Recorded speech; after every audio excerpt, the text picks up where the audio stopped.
You know what I'm finding the hardest part about being an INFJ is probably knowing too much.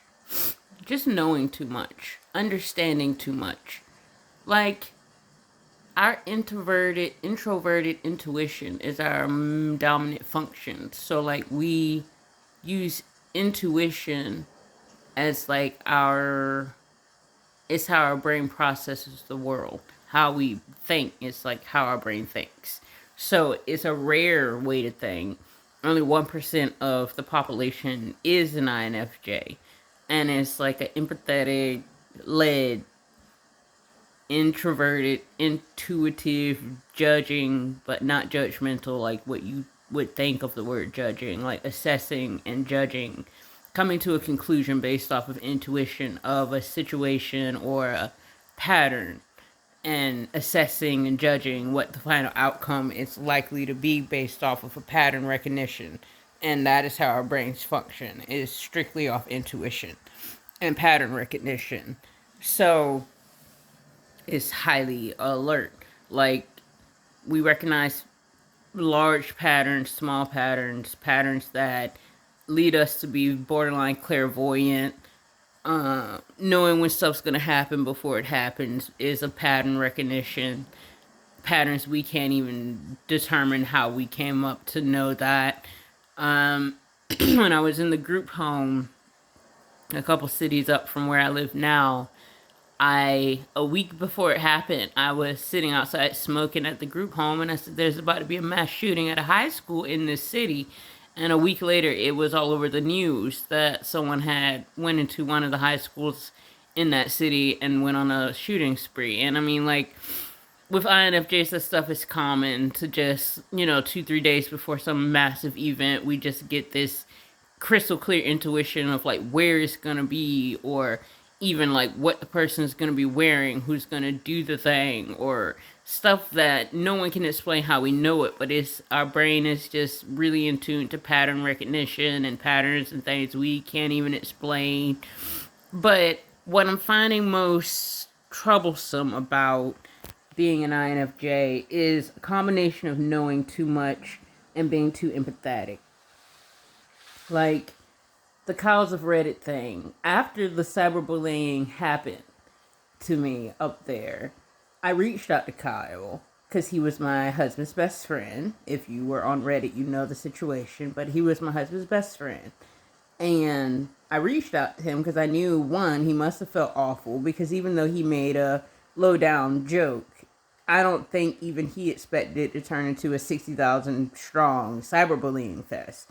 I just highly doubt he anticipated that. So, knowing the relationship we had previous to that, I won't go into details about it here, but all the gruesome details of everything, which is splashed all over Reddit. So, if you were there, you already know. But given our previous history with one another, I felt the best thing to do when you know too much about another person and their emotional state and their mental state and whether they're strong enough to admit when they're wrong, which I felt like he was, which is why I reached out to him. In the end, he wasn't, and he blew me off entirely.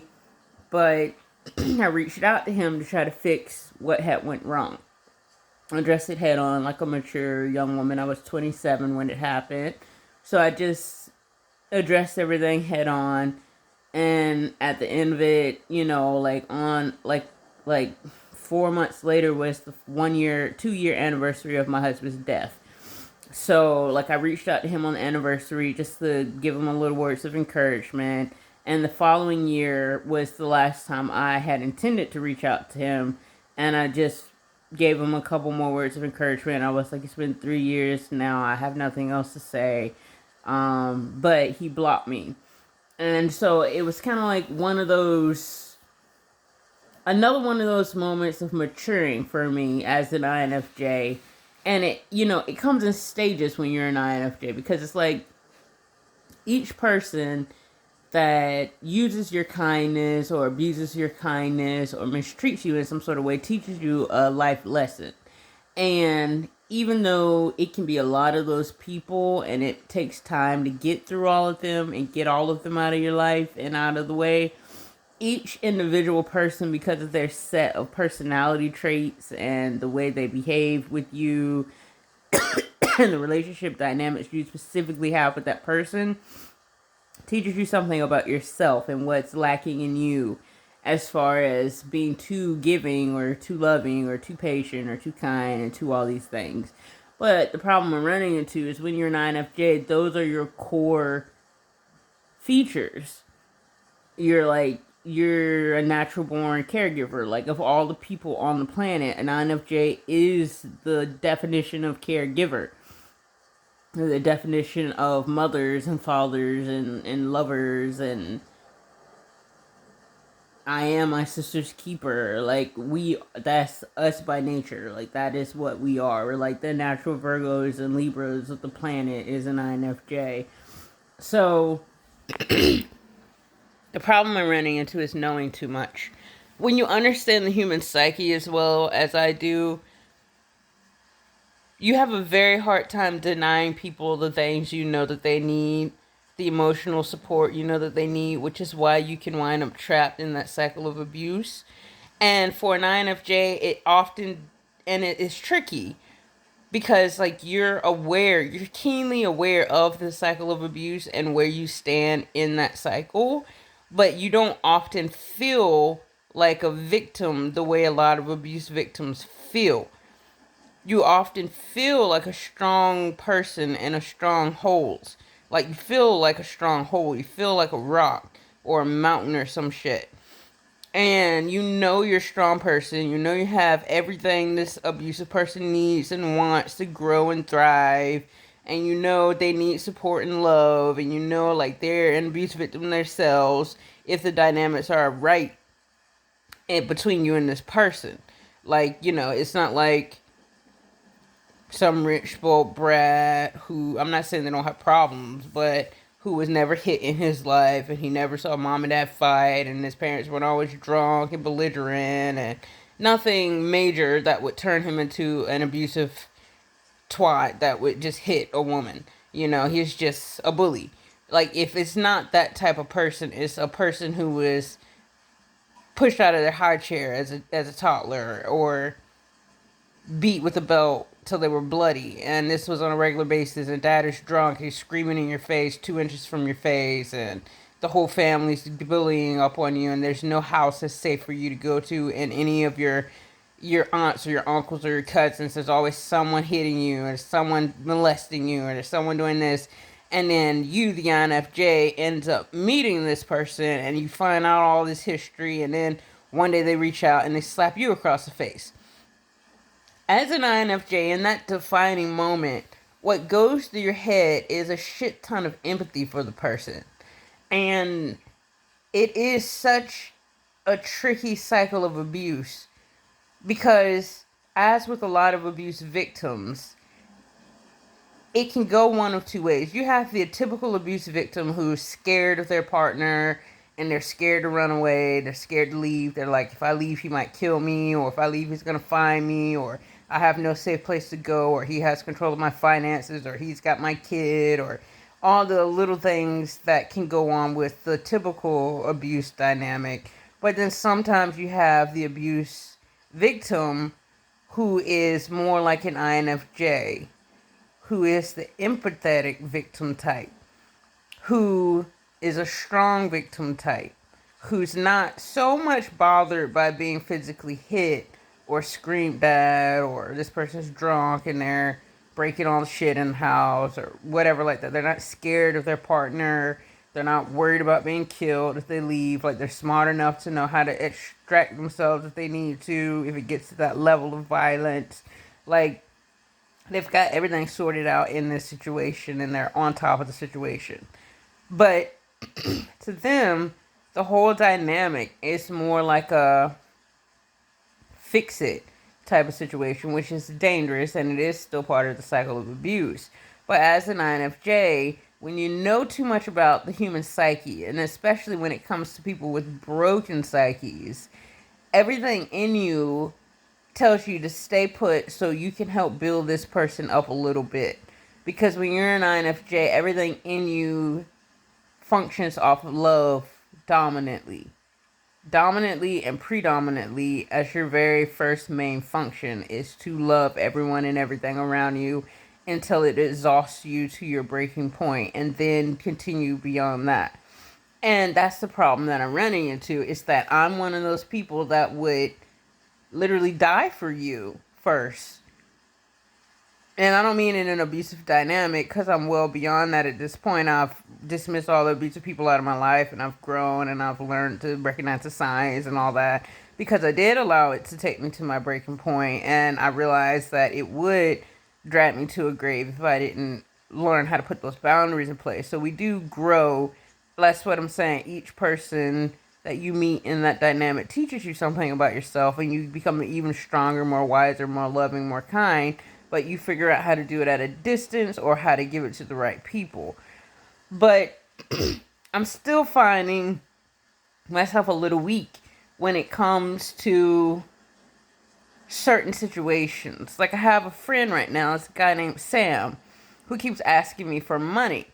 And, like, no matter how many ways I tell him I don't have money for you, or stop asking me for money, or this or that, like, I have certain weak points. So he asked me for $10 one time. This was like 3 weeks ago, and I gave him $10. And I was like, I hope this doesn't become a regular thing. As soon as he asked me for it, I was like, this is going to become regular, I could tell. But I gave him the $10. And then, like, 4 days later, he asked for another $10. And I was like, listen, I don't have money to be giving you regularly. Please don't ask me for any more money. And he was like, okay, sorry. 2 days later, he asked me for another $10 and was like, I can pay you back when we get paid on the 15th. And I was like, I told you I didn't have any more money. I need the money that I have. And he was like, okay, sorry. And then his birthday came up, and he was like, it's my birthday on Friday, and it was like Tuesday at the time. And he was like, I'm turning 50, and do you think I could get some birthday money, just $10? And I was like, I don't have any money. I told you I need all the money that I have. And aside from this, we've been having like hour and a half, 2 hour long conversations. And like when the conversation dies down, the silence isn't uncomfortable, it's not strained. We're just each chilling at our house doing our own thing until the conversation starts up again. And it's really pleasant. Everything's nice. Everything's chill. Everything's great. He's this 50-year-old guy with these long dreadlocks. He's chill. He's cool as hell. And everything goes great.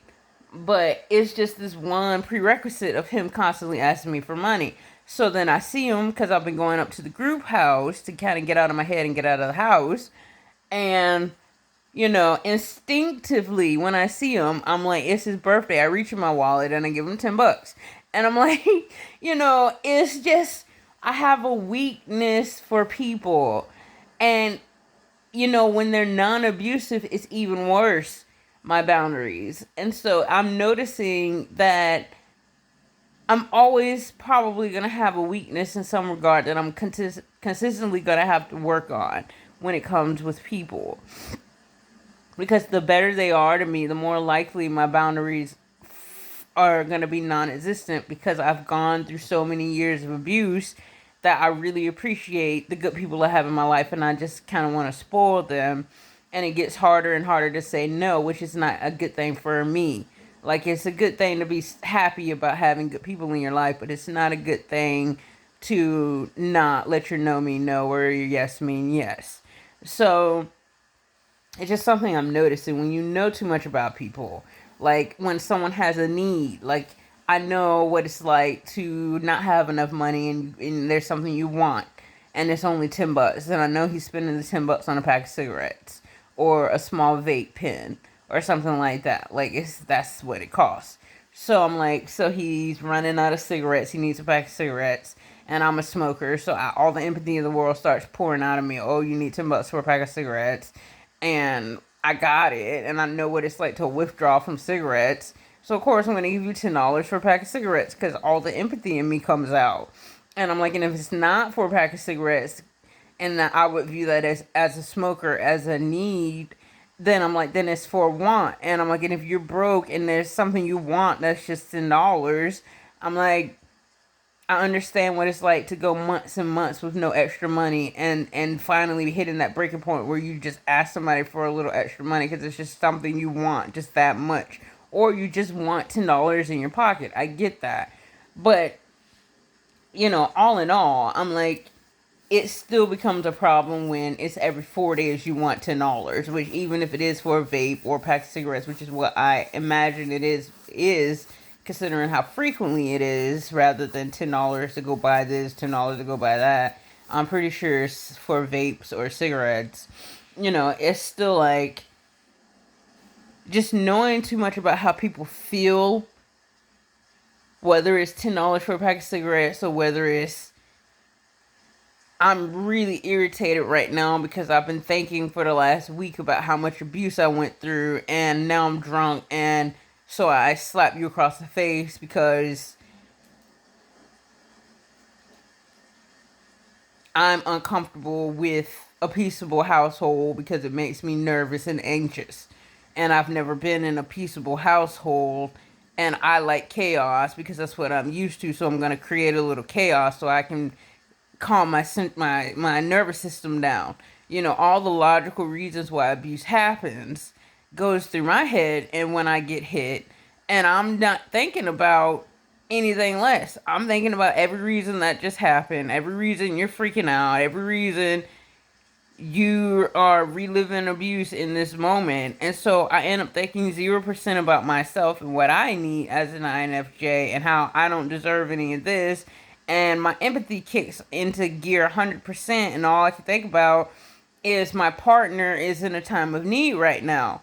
And so, like, it is so tricky when you're an INFJ in an abusive dynamic because your main function isn't even fix it, because even logically then this is not an easy quick fix. Sometimes you just sit there and tolerate it. Like what would happen with me and my husband, anytime he would hit me, he didn't beat me. There were no long night fights, there was no brutality, I never got punched across the face or the head. It was nothing like that. It was just like he would in some way or some fashion would just hit me however he would do it that particular time, and he would just walk away. Whatever he did, he would hit me one single time, he would just walk away. And I would just like get up or go sit on the couch or go separate from him, or sometimes I would go sit next to him and we would just sit there in silence. And after like 2 years of that, I finally started to verbalize with him like my needs about the abuse. And I was so young. I was 17, 18 years old, so I hadn't even structured it together in my head, his needs outside of providing his needs as a wife and as a homemaker and as going to work and providing money and cooking dinner and keeping the house clean and giving him company and giving him sex every night, and being a wife and a friend and a partner and taking him out and buying him gifts and loving on him as much as I can to provide him a peaceable environment to live in. But that emotional conversations and stuff, like, we only had one true heart, and that was when we used cocaine, because it can really has a very powerful way of relaxing you to the point that you start talking about emotional things. And that was the only night he really opened up about a few things. And one other instance when he finally addressed the abuse from his family. And I was so emotionally numb and destroyed by that point, it didn't even register to me that that was a turning point in things. And he later offered to go to therapy for it. And that was 3 years of consistent effort and patience with him to get him to verbalize that he wanted to go to therapy for his anger issue. But when you're not an FJ, like, you tolerate so much that it can burn you out before you see the flower bloom, so to speak. But it's just, it's an interesting thing because you truly see what is happening to you when it's happening. There's no fear, there's no confusion, there's no illusions, no disillusionment, or whatever the word is. You're not what, disillusion, illusion, disillusion. What's the word I'm looking for? Uh, Whatever that word is.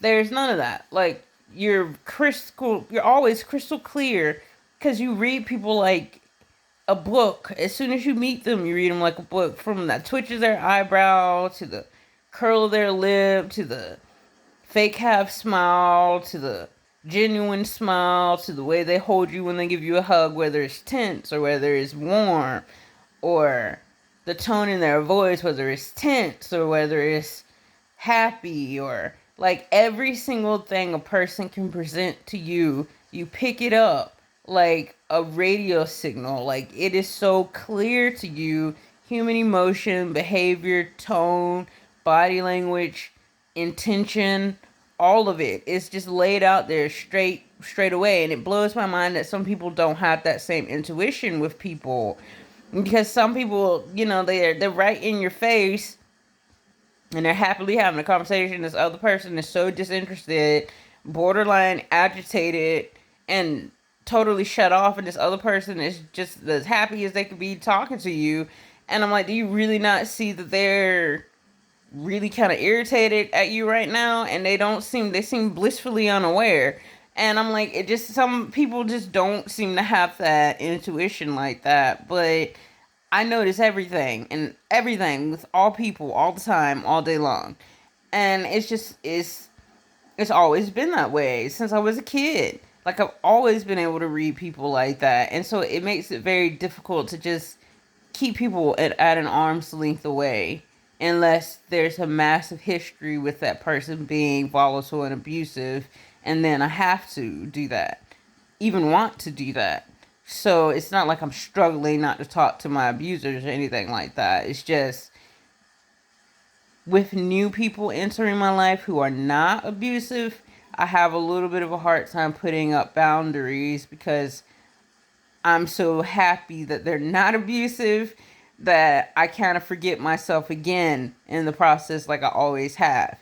So I'm kind of learning, I'm kind of gonna have to learn, and sort of am learning how to acknowledge me as here, because INFJs, that's another thing we do. It's like we are so busy absorbing other people's energies and lives and stuff and emotions so strongly. Like I could be alone in my house and just have the worst mood wash over me and not have a clue what person I'm thinking about, what person's thinking about me, or anything else. But it's totally someone else's mood, it's someone else's energy, someone else's negative thoughts about me. Like, that's the way our brains work. We're just that intuitive to, we're that sensitive to other people's energy and mood and things like that. And on a daily basis, it's like walking through people's souls or some shit. Like if I stand next to someone with a headache, I get a headache. And if I ask them, like, do you have a headache? They're like, yeah, man, I got a terrible migraine. I'm like, yeah, I got one too.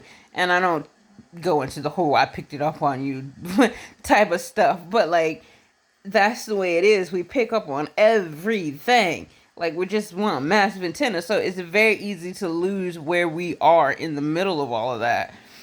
So our own feelings, our own thoughts, sometimes everything gets a little murky sometimes. And it's like, how am I feeling in this moment? What am I thinking? And like 100% of the time, I'm perfectly fine. But on the inside, like I'm full of tons of conflicting feelings and thoughts and emotions and all sorts of things, just because of all the people that I'm thinking about, or all the people I've been around during the day, or just the energies I've picked up on people during the day, or just things in general. So I have to learn how to center myself a little bit more and stay inside my own body, so to speak. Um, just so I can stay grounded a little bit more is what I think I need to work on. Because I don't want to keep losing myself in relationships where I'm giving so much of myself that I wind up burnt out or emotionally damaged to some degree. Even with a person that treats me healthily, I could still be out of balance in the relationship just because I am that empathetic and that giving. So like that's something I need to work on. But I just wanted to share that. I know this video got a little long, so I'm sorry about that. But as an INFJ, you really got to protect yourself, your inner mind, your inner sense of self, because like it is so easy to get murky really quickly and very easily. And even with healthy people around you, you still might be giving a little too much of yourself, and it could lead to unhappiness or being out of balance or being tired or burnt out or even sad and feeling like things are one-sided, even with healthy people. So just a little nugget to take away.